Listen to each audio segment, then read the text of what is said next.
Salut, c'est Nathan et bienvenue aujourd'hui dans cette toute nouvelle vidéo. Comme tu le sais déjà, nous allons parler de comment créer une entreprise en Chine. Donc tu as sans aucun doute ce projet en tête qui est d'entreprendre en Chine. Alors sache que nous allons parler quand même de ce pays.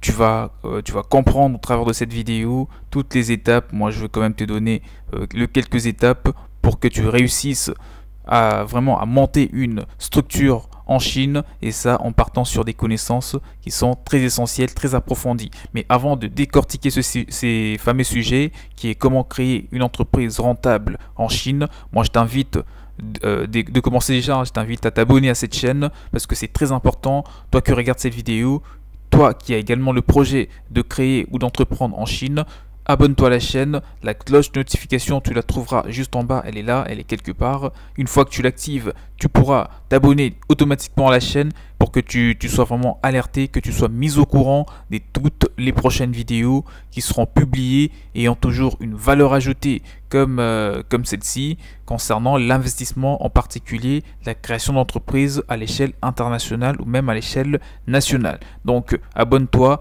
et puisque c'est déjà fait, je pense que c'est déjà fait, je t'invite aussi à prendre de quoi noter parce que quand même dans cette vidéo tu auras éventuellement des informations qui te seront très utiles pour vraiment réaliser au mieux ton projet d'investissement, de création d'entreprise sur le marché chinois. Donc là, nous allons sans plus tarder parler déjà de cela dans cette vidéo. Donc les médias ne cessent de parler de l'Eldorado chinois et nombreuses sont les entreprises occidentales qui souhaitent partir à la conquête de l'Est. Mais avant de s'embarquer dans cette aventure, les entreprises ne doivent pas non plus rêver démesurément et partir tête en l'air vers le ciel. L'implantation d'une société nécessite une certaine préparation et de savoir garder les pieds sur terre. Dans cette vidéo, bien sûr, je vous ai regroupé les 10 étapes clés pour une implantation sur le marché chinois. Donc comme je viens de te le dire, ça sera quand même les étapes qui te permettront, qui te serviront quand même de support pour que tu parviennes par la suite à comprendre le marché ou la création d'entreprise en Chine et surtout ce qu'il faut faire pour réussir son entreprise. Alors, la première étape, j'espère que tu le notes, c'est l'étude du marché.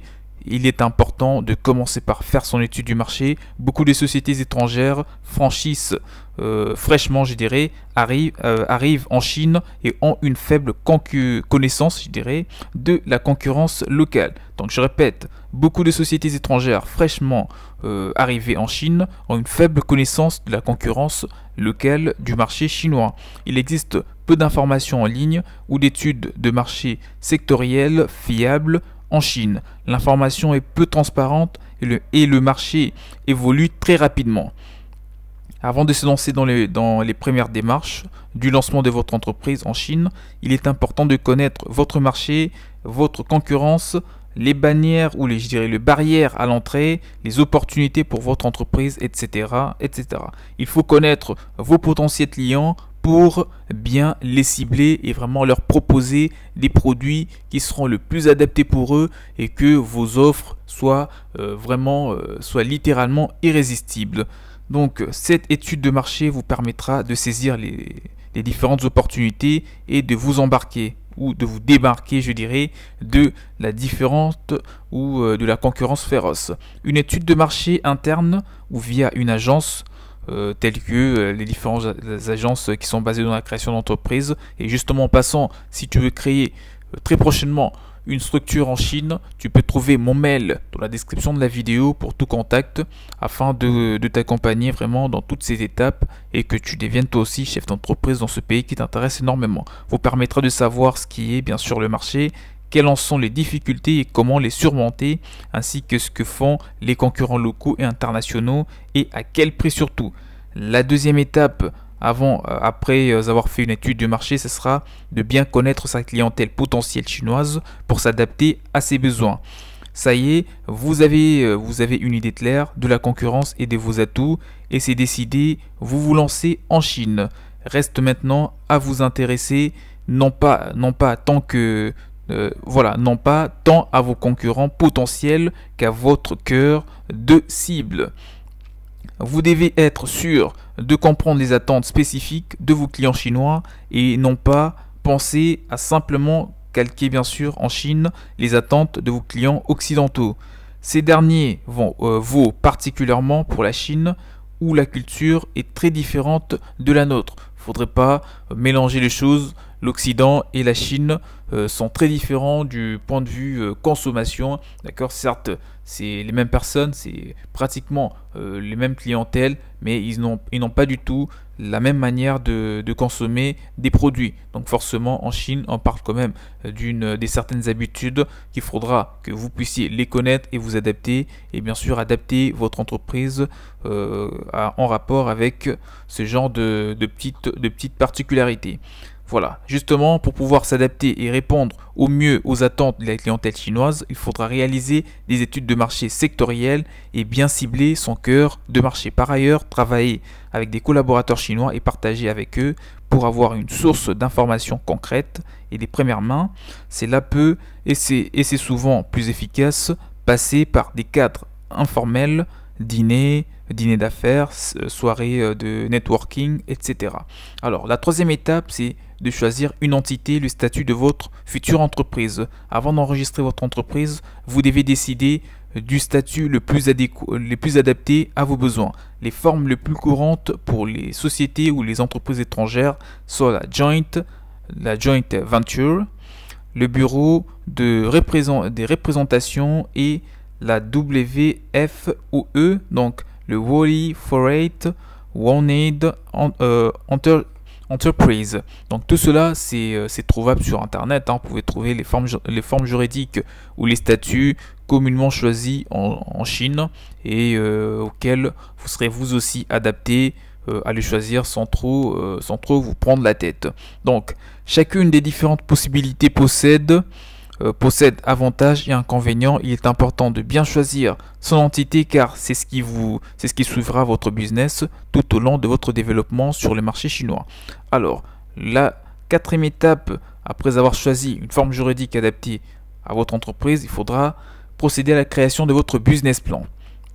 Si vous ne savez pas ce que c'est un business plan c'est tout simplement un document que vous-même le créateur de votre entreprise allez rédiger, dans lequel vous mettrez tout le point important que vous jugez vous-même important en rapport avec votre projet, notamment le budget déjà, la somme que vous devez allouer, les étapes par exemple, le nombre d'employés, les idées, quelles sont les choses à prioriser dans votre projet. Est-ce que après avoir créé une entreprise, il faudra, après avoir bien sûr embauché du personnel, qu'est-ce qu'il faudra faire? Il faudra commencer par mettre de l'argent dans le marketing, il faudra commencer par créer, je ne sais pas moi, X nombre de produits, etc. Tout cela, c'est à mettre dans le business plan, l'écran et le petit détail relatif à votre projet. Donc la création d'un business plan, votre business plan est extrêmement important car l'État chinois ne vous permettra pas d'opérer sur quoi que ce soit d'autre. Bien sûr que ce qui est détaillé dans votre business plan. Vous aurez donc besoin de détailler l'ensemble de vos activités pour le marché chinois dans les 5 années qui suivront votre implantation en Chine. Un changement de business plan des lieux de travail, de service peut mener le gouvernement chinois à fermer votre entreprise. Ils sont très pointueux sur ce point. Ainsi, lors de l'élaboration de votre business plan, assurez-vous que ce dernier soit assez large afin de vous laisser de la marge de manœuvre, bien sûr, lors de vos opérations sur le marché chinois. Alors, la 5e étape, ce sera celle de trouver un partenaire local.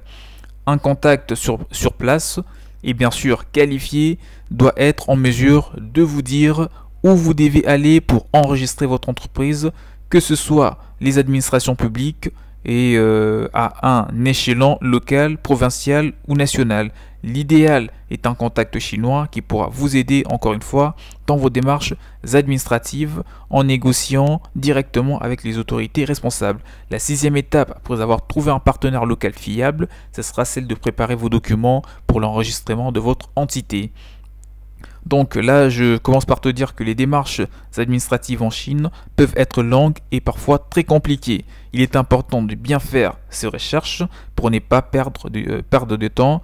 Consulter le site adéquat les sites adéquats pour en savoir ou pour apprendre vraiment tout ce qu'il faut en fonction de l'entité que vous avez choisi, le document dont vous aurez besoin pour remplir tous les critères pour passer étape par étape et arriver bien sûr à la création, à l'ouverture officielle de votre entreprise. Il est également possible de passer par une agence sinophone afin de faciliter ce processus souvent pénible pour les entreprises étrangères, parce que en Chine, où les Chinois ils sont trop attachés à leur langue, donc la plupart du temps les documents pourraient vous être présentés en chinois et non pas en anglais.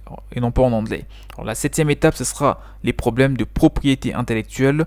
Pour que l'entreprise ou pour que les entreprises réussissent en Chine, il est important de proposer, je dirais, une nouvelle offre innovante et différente de la concurrence. Pour votre implantation en Chine, vous devrez promouvoir votre produit via les médias sociaux chinois tels que Weibo, WeChat, Douyin, etc. Même si la Chine tend à s'améliorer en termes de respect des autres innovations commerciales notamment, le royaume du milieu n'échappera pas à sa réputation et copie du produit est malheureusement toujours très présent. Donc il y a toujours des copies et il faudra vraiment s'intéresser, je dirais, s'intéresser aux problèmes de propriété intellectuelle pour vraiment vous prémunir de tout ce qui pourrait arriver par la suite. Et justement, après cette étape, il faudra bien sûr trouver une banque. Trouver une banque adaptée pour votre business est également un point crucial dans l'entrepreneuriat en Chine. C'est là que je dirais, reposeront vos fonds et votre capital. Il vous faudra une banque internationale capable d'effectuer des transactions avec des banques étrangères afin de faciliter les échanges de fonds avec votre pays de résidence. Donc la HSBC est généralement la banque la plus appréciée car elle est totalement internationale et elle possède un siège à Shanghai ainsi qu'à Hong Kong. La 9e étape, après avoir trouvé une banque fiable, ce sera celle de recruter des personnalités correspondant à votre business. Recruter du personnel en Chine est un processus particulier car il faut faire confiance à des personnes dont la culture est totalement différente de la vôtre. Les méthodes sont différentes, les méthodes de communication, les principes des hiérarchies également. Le plus important est de trouver une personne en qui vous avez confiance. Bien sûr, voilà, que vous avez ou que vous allez former une personne dans le même esprit que vous. Pourquoi pas le faire voyager avec vous dans les différents locaux français pour le mettre, ou cette personne en tout cas, la mettre en immersion dans votre entreprise. Et après cela, la dernière étape, ou même la 10e étape, ce sera de ne pas vous précipiter. La Chine a des principes très particuliers en termes de business. Vous devrez vous armer de patience car tout prend du temps dans l'entrepreneuriat et surtout en Chine en particulier. Donc le Guangxi, littéralement réseau, ne se développe pas en un mois. Prendre le temps de développer des relations solides avec vos agents, employés, investisseurs, fournisseurs, etc. sera la clé pour l'évolution de votre business, notamment en Chine. Toutes les marques qui réussissent ont développé et investi dans leur branding. Il n'y a pas de solution miracle en Chine en partant de zéro.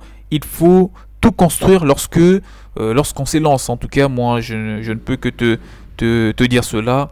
Il n'y a pas des méthodes miracles, sinon ça se saurait, sinon tout le monde serait au courant de cela, puisqu'on n'a pas, donc il faudra de l'huile de coude et surtout faire travailler la tête pour que vous puissiez réussir vraiment votre nouvelle entreprise en Chine. C'est comme un pays où les gens sont tout le temps en course d'innovation. Donc si vous arrivez sur ce marché, il faudra vraiment tout réfléchir. Il faudra vraiment prendre le temps de bien étudier encore une fois le marché pour vraiment vous démarquer du grand lot de la concurrence. Voilà, c'était une petite vidéo tout en sachant en tout cas que la Chine reste quand même un pays où la fiscalité ne va pas du tout s'avérer un obstacle pour la réussite de votre entreprise. Et bien sûr, la main-d'œuvre, elle est très qualifiée. En Chine, on trouve des gens toujours qualifiés, que ce soit dans l'informatique, que ce soit dans plein d'autres secteurs d'activité. La main-d'œuvre, elle est jeune, elle est abondante surtout et qualifiée. Donc voilà, je ne sais pas s'il y a des points qui n'ont pas été abordés dans cette vidéo. Je peux vous le répondre, en tout cas dans le commentaire, mettez-les-moi tous. Et si vous comptez vous faire accompagner, si c'est votre souhait, le mail pour tout contact, c'est dans la description de la vidéo et les liens du site également. Je vous souhaite de faire des bons investissements, créer pas mal d'entreprises et profiter vraiment avec l'évolution en tout cas économique de la Chine et vous faire vous aussi de l'argent et surtout de la place, de la notoriété sur le marché chinois. On se retrouve très prochainement pour d'autres vidéos. Portez-vous bien. Ciao ciao.